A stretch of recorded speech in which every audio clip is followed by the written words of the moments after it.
quiero que sepa que una de las razones por las cuales esta iglesia no es una mega iglesia es porque aquí usted no va a ser motivado, aquí usted no se le va a vender espejitos, ni se les va a decir que usted va a prosperar y va a tener mucho dinero, ni nada de eso que predica el evangelio de la prosperidad. Por eso es que esta iglesia no es una iglesia que crece numéricamente, sino es una iglesia que crece en cada persona de manera íntegra. Nosotros aquí somos desafiados a crecer. Por eso es que los que tienen tiempo de estar aquí, yo ya tengo más de 20 años en esta iglesia, pero los que hemos permanecido durante un tiempo y estamos aquí, pueden dar fe de que no somos los mismos de cuando llegamos. Hemos permanecido aquí y hemos pasado situaciones difíciles, hemos pasado muchos desafíos, pero los que hemos tomado la decisión de permanecer en esta iglesia, siempre hemos visto que Dios nos desafía a cada día madurar y crecer. Y de eso es lo que yo le vengo a hablar hoy. Hoy quiero hablarle de cómo Dios en su palabra nos desafía a cada uno de nosotros a dejar viejas conductas y que por medio de la palabra de Dios y la revelación, usted tome decisiones determinantes para su vida. Entonces, dicho esto, déjenme compartir una frase que vino a mi mente por la gracia de Dios cuando me preparaba para este mensaje hace ya varios meses. ¿Qué es la madurez? ¿Qué podría venir siendo la madurez para nosotros que somos hijos de Dios y que hemos sido alcanzados con un propósito en la vida? La madurez es la capacidad de someterme a la voluntad de Dios establecida en las Escrituras en cualquier área de mi vida, sin importar si estoy de acuerdo o no. Usted va a demostrar qué tan maduro es si usted es capaz de someterse a la palabra.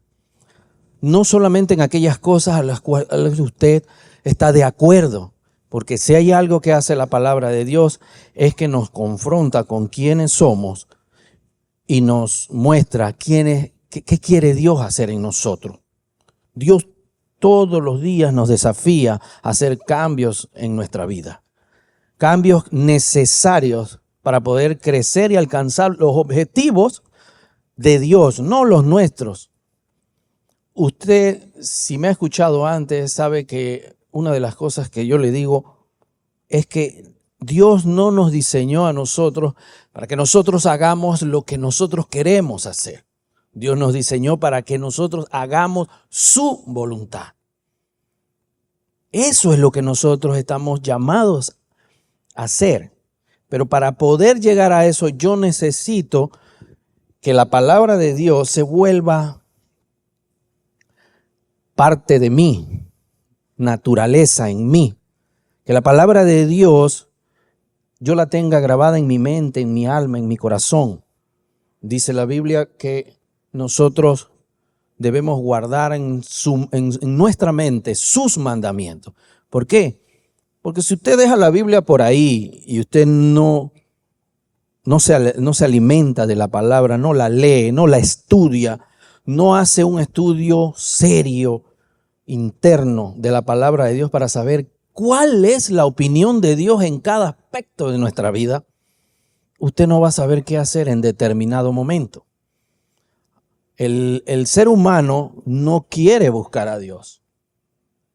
Nuestra naturaleza pecaminosa tiende a cada vez más ir en contra de la voluntad de Dios y alejarnos de Él. Pero la palabra de Dios nos desafía a que sigamos adelante en ese camino que Él ya trazó para nosotros de antemano, dice, antes de la fundación del mundo. Entonces, ¿Qué tan dispuesto estoy yo a someter mi vida a la voluntad de Dios? Eso es madurez. Entonces, vamos a ir a la Escritura, a Efesios capítulo 4, versículos del 12 en adelante. Como yo sé que usted lee mucha Biblia, va a llegar rapidito. ¿Ya lo tiene? Efesios capítulo 4, versículo 12 en adelante, 12 al 16. Fíjense el desafío de Dios para nosotros. Lo voy a leer en esta versión. Dice, así preparó a los del pueblo santo para un trabajo de servicio, para edificación del cuerpo de Cristo, hasta que todos lleguemos a estar unidos por la fe y el conocimiento del Hijo de Dios y alcancemos la edad adulta como corresponde a la plena madurez en Cristo. Ya no seremos como niños que cambian fácilmente de parecer y que son arrastrados por el viento de cualquier nueva enseñanza, hasta dejarse engañar por gente astuta que anda por caminos equivocados. Más bien, profesando la verdad en el amor, debemos crecer en todo hacia Cristo, que es la cabeza del cuerpo. Debemos crecer, hermanos. Necesitamos crecer. Fíjense, gracias a Dios, el pastor nos ha alimentado durante un tiempo con 2 series de enseñanzas. La última que tiene que ver con la batalla de la mente. Y pensando en eso, después de recibir, y si usted no lo ha recibido, los videos están en internet, en el canal de YouTube de la iglesia, vaya y examine cada una de las enseñanzas de la serie para que pueda recibir esto de parte de Dios. ¿Cómo nosotros podemos alimentarnos de su palabra para que esa palabra se haga viva en nosotros y nos vaya fortaleciendo? Podríamos decir que ahora, después de haber aprendido a batallar con nuestros pensamientos, con nuestras emociones, aprendido de la palabra de Dios, de cómo hacer para luchar en mi interior con ese hombre natural que no quiere obedecer a Dios. Ahora, después de esto, entonces vamos a ser desafiados a hacer cambios en nuestra vida. Porque ya la lucha he aprendido a librarla en mi mente, gracias a lo que hemos recibido los últimos domingos. Ahora el desafío es a crecer, a madurar, a llegar a la estatura, dice, del varón perfecto, como corresponde a la plena madurez en Cristo. Siempre el desafío de Dios en su palabra va a ser a que usted madure, deje de ser quien es usted y empiece a hacer lo que Dios quiere que usted sea. Ahora, nosotros podemos evidenciar en la Escritura algunas señales de inmadurez. La misma Biblia nos las muestra. Cuando nosotros hablamos en estos términos, siempre va a haber una oposición de nosotros mismos. O sea, nosotros mismos nos boicoteamos en el propósito de Dios. Déjeme darle algunos ejemplos. Dice la Biblia en 2 de Timoteo capítulo 4, versículo 1 en adelante, dice, delante de Dios y de Cristo Jesús, que vendrá glorioso como rey a juzgar a los vivos y a los muertos, te encargo mucho que prediques el mensaje y que insistas cuando sea oportuno y aun cuando no lo sea, a tiempo y fuera de tiempo, dice la otra versión. Dice a tiempo y fuera de tiempo. La versión Reina Valera. O sea, cuando sea oportuno y aun cuando no lo sea. Convence, reprende y anima, enseñando con toda paciencia. ¿Por qué? Porque va a llegar el tiempo en que la gente no soportará la sana enseñanza. Más bien, según sus propios caprichos, Se buscarán un montón de maestros que les enseñen lo que ellos quieren oír. Ay, no. ¿Sabes qué? A mí no me gusta cómo predica ese pastor. Él todo es regaño, todo es esto. La verdad es que no me gusta cómo predica. Mejor yo me voy, el otro que me hace sentir bien. Nosotros, la iglesia del Señor, no está aquí para que usted se sienta bien. El evangelio que no lo incomoda, que no lo confronta, que no lo hace sentir quién es usted y lo que quiere Dios hacer en usted, no es el evangelio de Jesucristo. Por eso es que las megas iglesias están llenas de gente que son borregos detrás de un motivador que simplemente manipula la escritura para que la gente lleve la provisión que él necesita y para enriquecerse más. La misma Biblia lo menciona. La misma Biblia dice que esta gente usa la religión como una fuente de gran riqueza, pero que su enseñanza dice que discutir en ellos es como una enfermedad. Y de ahí vienen las envidias y rivalidades entre la gente perversa que no conoce la verdad. Eso lo dice la Escritura. Pero en esta iglesia, usted siempre va a ser desafiado a hacer cambios. ¿Por qué? Porque esta es una muestra de inmadurez. Que usted busque quien le diga lo que usted quiere oír. Esa es una muestra de inmadurez. Fíjense qué hacía la iglesia de Corinto. Gracias a Dios nosotros somos la iglesia casa de mi padre y no la iglesia de Corinto. Miren lo que el apóstol Pablo le dice un día a los hermanitos de la iglesia de Corinto. Segunda de Corintios capítulo 10, versículo 8. Otra muestra de inmadurez. Gracias a Dios usted no se comporta así. Dice, y aunque yo insista un poco más de la cuenta en nuestra autoridad, no tengo por qué avergonzarme, pues el Señor nos dio la autoridad para edificación de la comunidad y no para destruirla. No quiero que parezca que trato de asustarlos con mis palabras. Él venía hablando fuerte, dando palo. Hay quienes dicen que mis cartas son duras y fuertes, pero en persona no impresiono a nadie. La insolencia es una muestra de inmadurez cuando soy confrontado. Fíjense los hermanitos, los comentarios que hacían del apóstol Pablo. Como quien dice, no es duro por carta, pero vamos a ver cuando venga. No impresiona a nadie. Dice, y que ni impongo respeto al hablar.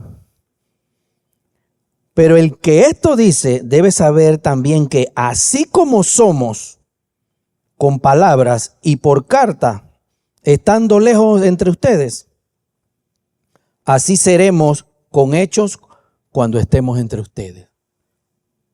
¿Qué quiere decir esto? Cuando yo vaya, yo les voy a demostrar que así como soy por carta, me van a conocer por la autoridad que yo tengo. Eso es lo que Pablo le está diciendo a los corintios. ¿Por qué? Porque eran unos insolentes. Si usted se dedica a leer la Biblia conscientemente, usted se va a dar cuenta de los escenarios que se daban en aquel tiempo, que no escapan a este tiempo. Hay otros pasajes donde el apóstol Pablo definitivamente reprende de una manera muy fuerte a esta iglesia que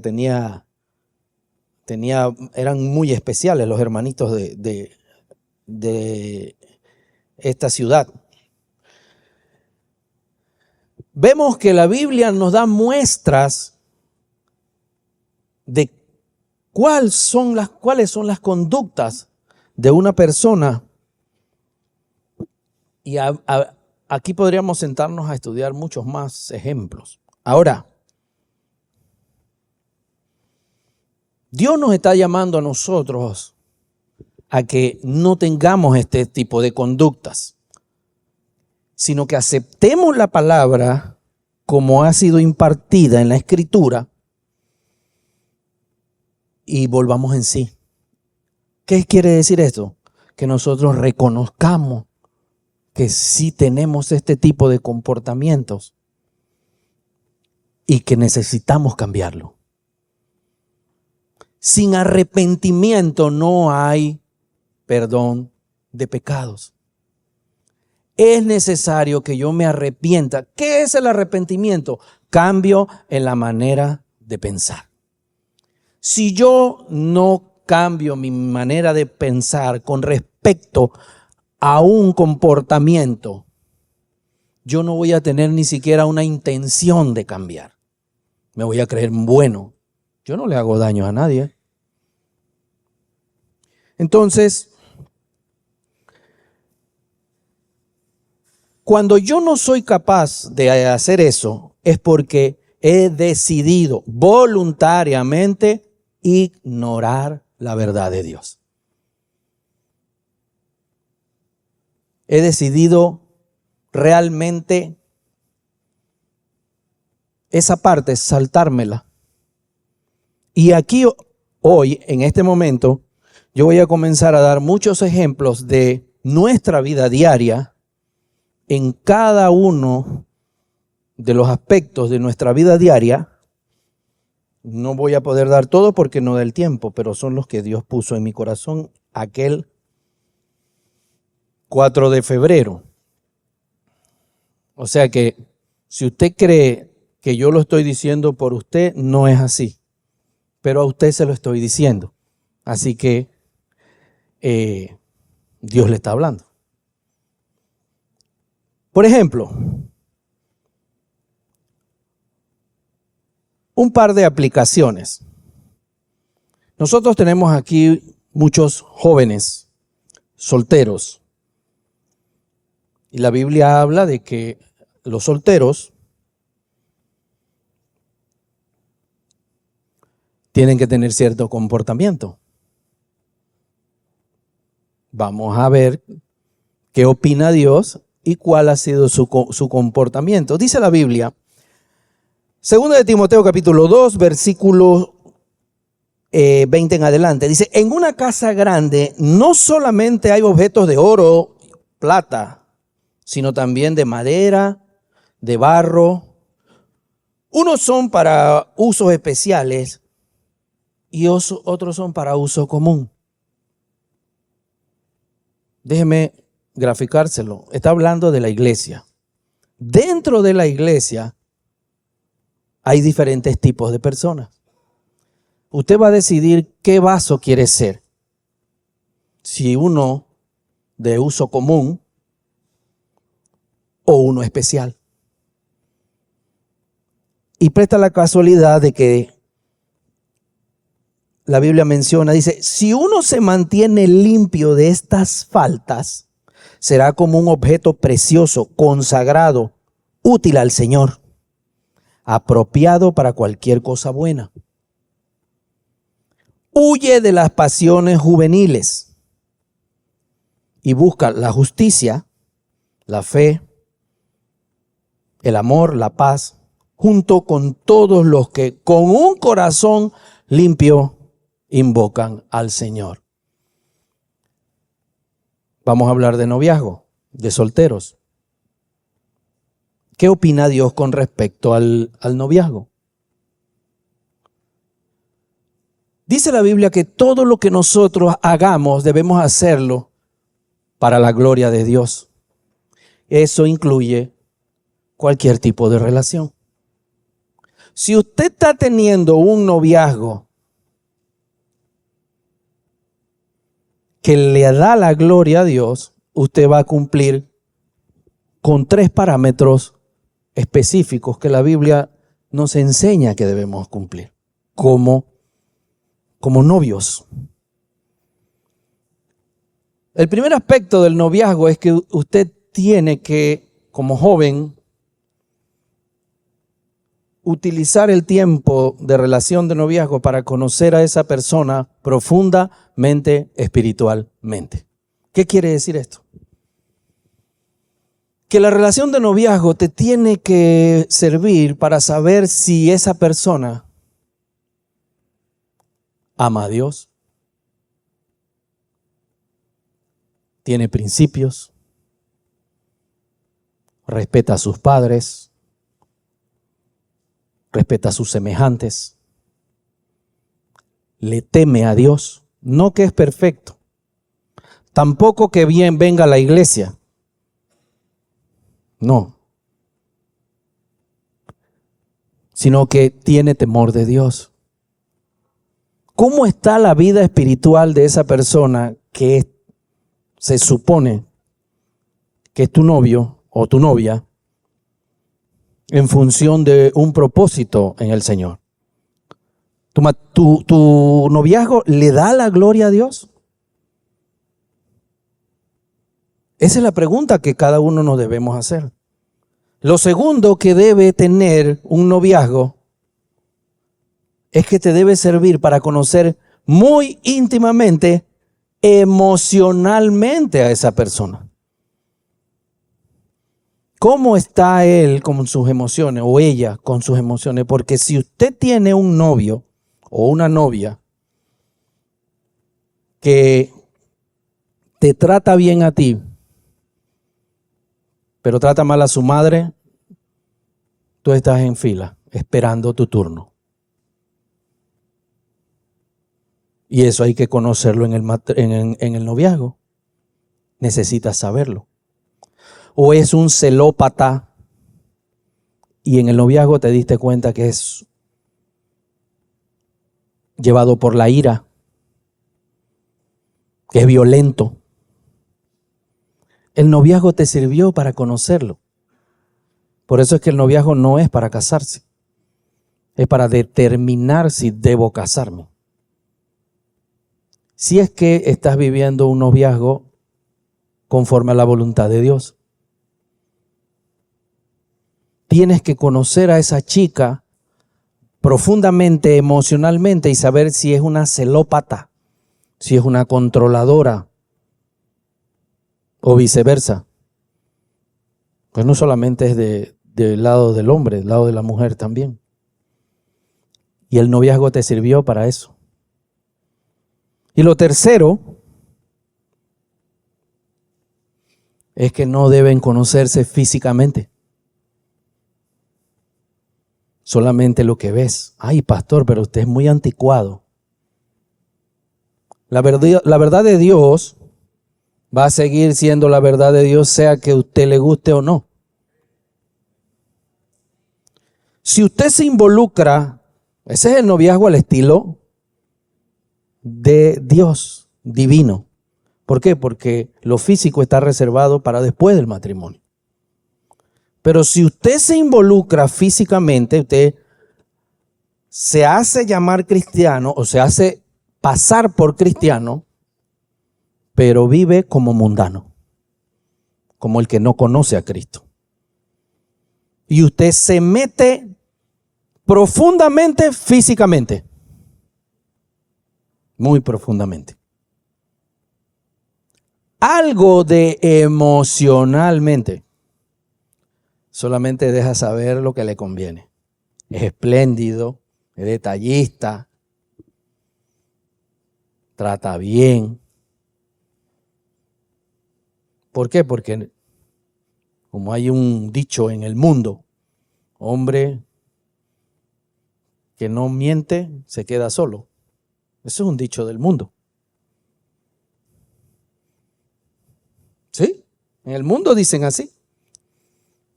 El hombre que no miente se queda solo. Si usted vive contrario a la voluntad de Dios, no espere que cuando usted se case va a tener un matrimonio espléndido. Porque usted determinó de antemano ignorar la verdad de Dios y no obedecerla. Por eso es que no vinimos a hacer lo que nosotros queremos. Vinimos a hacer la voluntad de Dios, sea que nos guste o no. Por eso es que le dice a los jóvenes, huye de las pasiones de la juventud. Cuando una mujer, sobre todo la mujer, entrega su cuerpo físicamente, sin que haya un compromiso, porque la mujer no tiene ningún problema con el compromiso. Para ella es muy fácil comprometerse. ¿Quién es el que se tiene que comprometer? El hombre. Pero si usted se la puso fácil, no hay nada que lo ate, no hay nada que lo anime, porque ya lo que era para la luna de miel, las mieles ya se las comió. Y no hay compromiso. El día de mañana pasado toma la decisión de dejarte y tú quedas traumatizada. Porque cuando una mujer, sobre todo las mujeres, se entregan a un hombre, entregan cuerpo, alma, vida y corazón. Se entregan todas. El hombre no es que no entrega, pero el hombre es más físico. El hombre es físico. Entonces, ¿estás teniendo un noviazgo maduro? Como el que la Biblia enseña que hay que hacer. ¿O simplemente estás jugando a ser cristiano y viviendo como si fueses un pagano? Ese es el desafío de Dios. Por eso es que en esta iglesia somos desafiados a crecer. Somos desafiados a hacer la voluntad de Dios. Por más anticuado que parezca. Además, si tomas esa decisión, me vas a ahorrar trabajo en consejería. Sí, porque no van a llegar con todos esos problemas. Bien, vamos a otros aspectos. El matrimonio. Y en el matrimonio vamos a ver 3 áreas del matrimonio. La pareja como tal. El desafío a ser hombres. La verdadera hombría. Según la Biblia, el hombre es la cabeza. Y a veces hay hombres que se agarran de ahí y dicen, es que yo soy la cabeza. Pero no son ni los pies. Porque cuando uno viene y pasa por el filtro de la palabra esa relación, la mujer está pendiente de la casa, la mujer está pendiente de los hijos, de la escuela, de la provisión. Ella está pendiente de todo. Y el hombre solamente trabaja, trae plata y está pendiente del control remoto. Más nada. Y las esposas cargadas. ¿Por qué? Porque no están cumpliendo el rol que cada uno le corresponde. La Biblia dice en Efesios capítulo 5, versículo 25, que los esposos deben amar a sus esposas como Cristo amó a la iglesia y, escuche bien, entregó su vida por ella. Si usted ha decidido casarse o está casado, sepa usted que para poder ser cabeza, usted tiene que tener un amor sacrificial. El ejemplo de Cristo. Él se negó a sí mismo en su deidad. El hombre tiene que estar dispuesto a sacrificarse. Todo lo que le produce placer, no estoy diciendo que usted no pueda tener un momento de esparcimiento, pero ya esa no es su prioridad. Su prioridad es su esposa. Edificarla. ¿Cómo? Negándose a usted mismo. ¿Cómo Cristo se negó?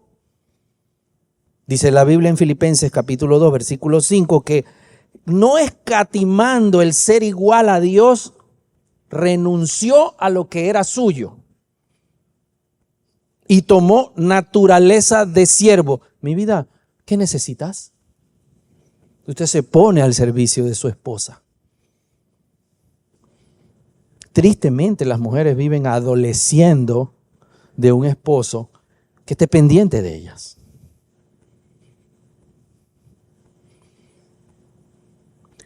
Entonces, cuando nosotros vemos que la Escritura enmarca un estándar para ser cabeza, y de esto podríamos hablar mucho más, y nosotros no estamos cumpliendo ese rol, ya sea por ignorancia o por necedad o por rebeldía o por egoísmo, sea por la razón que sea, yo necesito apropiarme de la verdad de Dios y enmendar eso. Si es que de verdad soy un hombre conforme a la voluntad de Dios. Si no, simplemente soy una persona que le gusta ir a la iglesia a casa de mi padre, pero no cuando predica el pastor Villo. Cuando predica el pastor Villo, no. Ese día me devuelvo.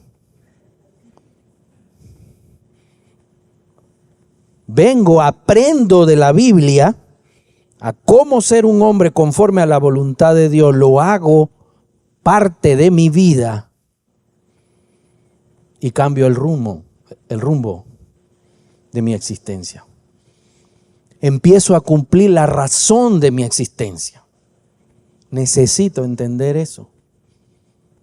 Si yo no quiero hacer esto, yo soy un niño fluctuante. Me voy para otro lado donde me digan otra cosa que me guste. Ahí no me gusta. Pero quiero que sepa, y usted siempre trate de buscar a alguien que le enseñe. Dios tiene una opinión de cada situación que nosotros vivimos. Tenemos que descubrirla en la Escritura.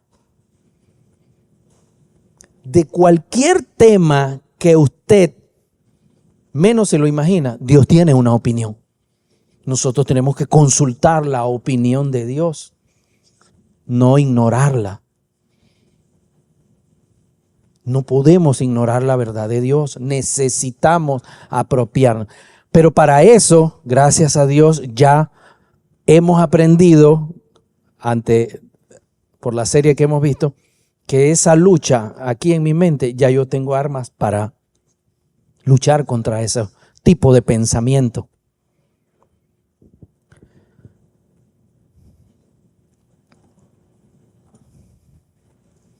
Vamos con la maternidad, con la mujer. ¿Qué dice la Biblia con respecto a las mujeres? Para que los varones no sientan que todo es con ellos. Dios a cada uno nos da instrucciones específicas. La razón por la cual Dios le dice al hombre, niégate a ti mismo, es porque la naturaleza del hombre es el egoísmo. El hombre por naturaleza es egoísta. Entonces, ¿qué? Las instrucciones de Dios van en función de ministrar, de cambiar esa naturaleza. El hombre siempre está pensando en él. ¿De quién es la presa más grande en la casa? Y cuando yo la veo en el plato de Enrique, le pregunto a Elida, ¿y ese no era el mío? Sí, porque uno piensa egoístamente. Esa es la mía, sí, esa es la más grande, la para mí. Y la Biblia dice, no, papito, niéguese a usted mismo. Niéguese. En amor sacrificial, como Cristo amó a la iglesia y entregó su vida por ella. A las esposas, ¿qué le dicen? Respeta a tu marido. Respétalo. Eso es lo que necesita el hombre. Sentirse apreciado y respetado. Y respetado. El hombre necesita sentirse respetado. No es una lucha de poderes de quién manda y quién no. No es que el hombre manda, es el que manda sobre la mujer. A quien más se le da, más se le demanda. El hombre es cabeza, es administrador de las directrices de Dios para guiar su hogar. Él administra directrices. Usted tiene como hombre aprender qué es lo que Dios manda para que usted dirija su hogar. No es el que manda es otro. Entonces, cuando usted ve a su esposo como administrador de las directrices de Dios para guiar su hogar, usted se sujeta a él. Por eso es que el hombre debe saber cuál es la voluntad de Dios para su hogar. Mire, cuando un hombre está sujeto a Cristo y a sus principios, a las esposas se les hace fácil sujetarse. Porque no es anulación de su voluntad, sino que ella reconoce la voluntad de Dios en ese hombre y aprende a sujetarse a ella y respetar. ¿Por qué la Biblia le dice a las mujeres, y anótenlo, chicas, para cuando sean esposas, que debe respetar a su marido? La naturaleza del hombre es el egoísmo, pero la naturaleza de la mujer es la rebeldía. La mujer por naturaleza es rebelde. Un día estaba yo en un seminario hablando acerca de esto y digo yo, la mujer por naturaleza es rebelde. Y saltó uno en el público y dice, ¡lo certifico!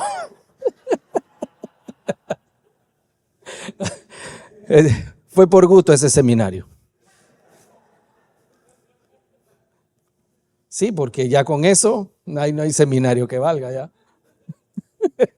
Increíble. Son esas cosas que uno piensa que no va a ver, pero las ve. Entonces Dios está dando directrices en función de ministrar una naturaleza caída que hay en ella, la rebelión. Pero no esté codeando, así no. Tampoco me levante la mano. Entonces, cuando usted reconoce, es verdad, yo sí soy rebelde con mi esposo. Y usted empieza un cambio. Cuando usted reconoce, yo soy muy egoísta en mi casa. Demasiado egoísta. Ahí empieza la transformación, el desafío a crecer. Pero si yo me niego, entro en negación, no, yo no soy tan así. Para mí eso es una exageración. Usted simplemente está ignorando la verdad de Dios. Lo mismo pasa en el entorno familiar cuando hay hijos. Usted tiene que aprender que si usted tiene hijos, tiene que dedicarse a ellos. Usted no puede tener hijos tirados por ahí, dándoles un aparato para que no lo molesten, que se entretengan con el aparato y empiecen a ser bombardeados con la mentalidad del mundo, con el homosexualismo y todas las aberraciones que hay en internet. Porque el niño lo fastidia. No, dedíquele tiempo. Ellos son personas, necesitan ser ministrados, necesitan escucharlo a usted, necesitan interactuar con usted. Entonces, como padre, pase tiempo con sus hijos. Que sus hijos no se vuelvan huérfanos de padre vivo. Hay que estar ahí, hay que estar pendiente de ellos.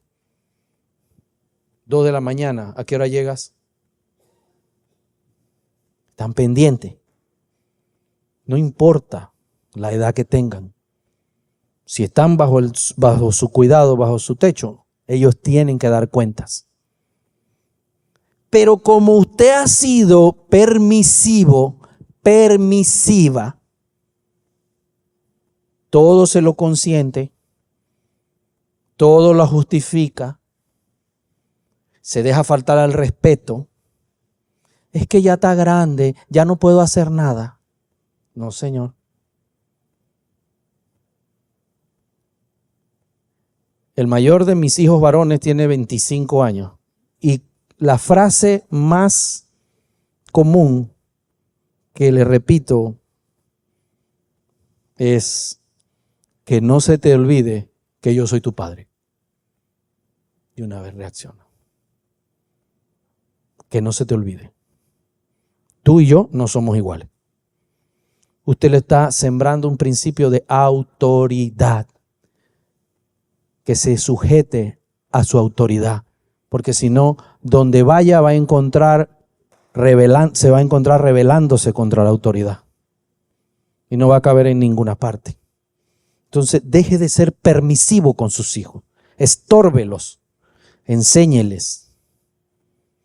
Sobre todo las madres. Los padres también. Pero el sentimiento materno a veces las traiciona y se dejan sobornar por sus hijos. Una de las frases que escuchaban mis hijos en la adolescencia es: no me interesa quedar bien contigo. Enfréntelo con esa verdad.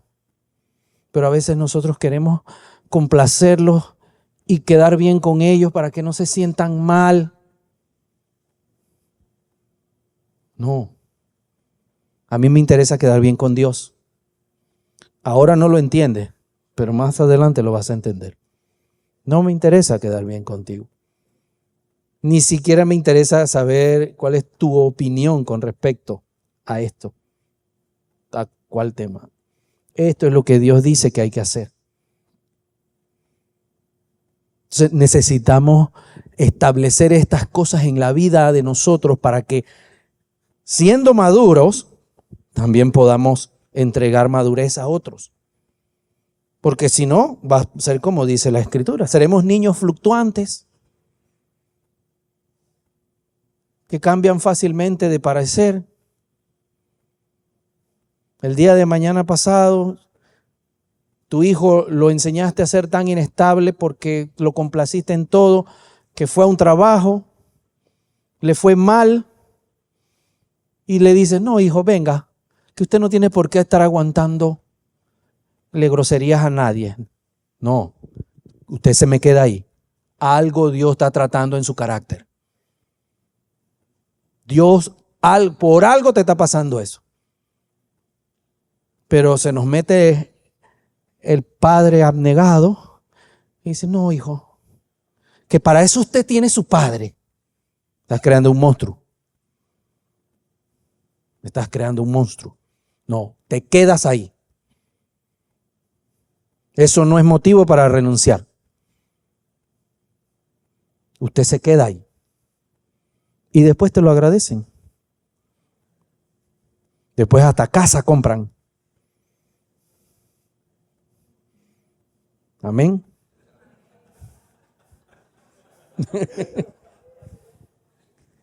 Así es. Entonces, amados, podríamos quedarnos aquí todo el día hablando de madurez, pero no da el tiempo. Estos solamente son algunos ejemplos de la vida diaria.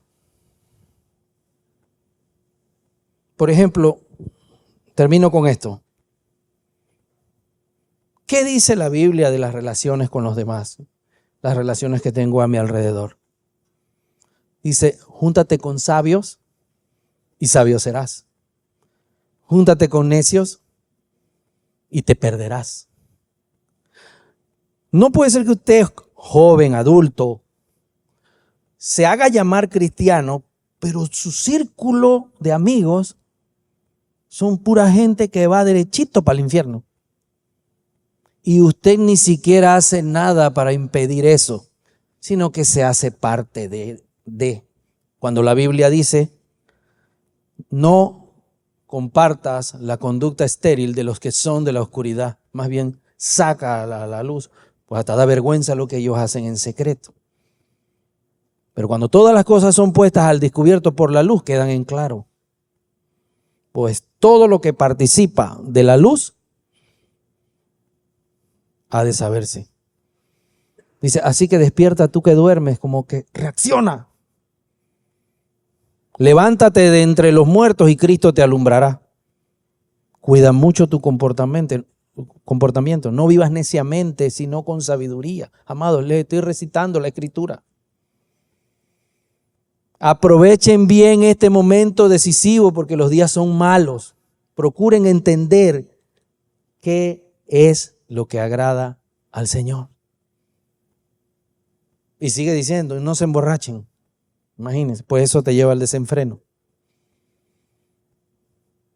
La Biblia tiene un montón de mandatos y exhortaciones, consejos, pero nosotros no la consultamos, simplemente la ignoramos. Necesitamos crecer, avanzar. Yo quisiera que todos nos fuéramos hoy con esa determinación, es verdad. ¿Sabe por qué? Porque yo estoy plenamente convencido que a todos los que estamos aquí, incluyéndome, Dios nos ha hablado directamente en algún área de nuestra vida. Como una vez le dije a mi pastor, la gente va a pensar que yo estoy hablando de ellos. Y me dice, pero si es que estás hablando de ellos, es con ellos que estás hablando, porque es el Espíritu Santo que les está hablando. Y uno con temor de que va a pensar, no, que piensen lo que quieran. Nosotros tenemos que enfrentarnos a la verdad de Dios, sea que nos guste o no. Eso nos desafía a crecer, a madurar. Con respecto a lo que les acabo de decir, la Biblia también dice que las malas conversaciones corrompen las buenas costumbres. ¿Cómo está tu círculo de amigos? ¿Cuáles son ese tipo de conversaciones? Los malos compañeros echan a perder las buenas costumbres, dice la otra versión. ¿De quién te rodeas? ¿Cuál es la mentalidad de esa gente? ¿Por qué? Porque ellos van a influir en ti. Necesitamos rodearnos de gente sabia. Amén. Así que usted demostrará qué tan maduro es en la medida en que tenga la capacidad de someterse a la palabra de Dios. Esa es la madurez de la cual nos habla el Señor. La madurez que tengamos va a depender de qué tan dispuesto y capaz estoy a hacer lo que tengo que hacer, a dejar de hacer lo que ya no debo hacer, a poner límites. Así que cuando ese chico que es tu novio venga, o esa chica que es tu novia venga y te diga, vamos a la cama, dice no. Por ahí no es. Porque eso no te va a llevar a ninguna parte. Vas a cimentar una relación sobre algo tan efímero y fugaz como 10 segundos de clímax. Ya.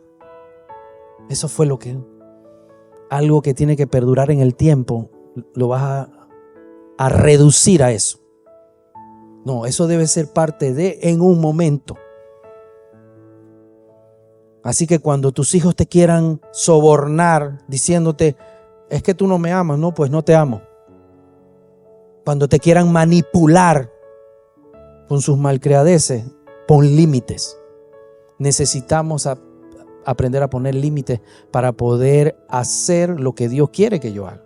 Pero si vivimos rendidos a la aprobación de los demás, a las desilusiones, no nos podemos llamar cristianos maduros, sino niños fluctuantes. Amén. Así que yo quiero que ahí donde usted está, cierre sus ojos. Tendríamos mucho más que decir, pero quiero dejarle solamente con esta pequeña enseñanza, con este pequeño desafío. Ahí donde usted está, yo sé que Dios le hablaba a lo íntimo de su corazón. No siempre Dios nos habla lo que nosotros queremos oír.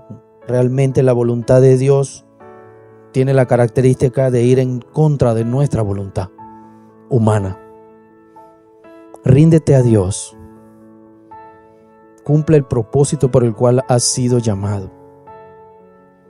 Que tus acciones le den la gloria a Dios. Que puedas tener un noviazgo, un matrimonio, una maternidad, una paternidad que le dé la gloria a Dios. Que tú puedas decir en lo íntimo de tu corazón, mis acciones le dan la gloria a Dios.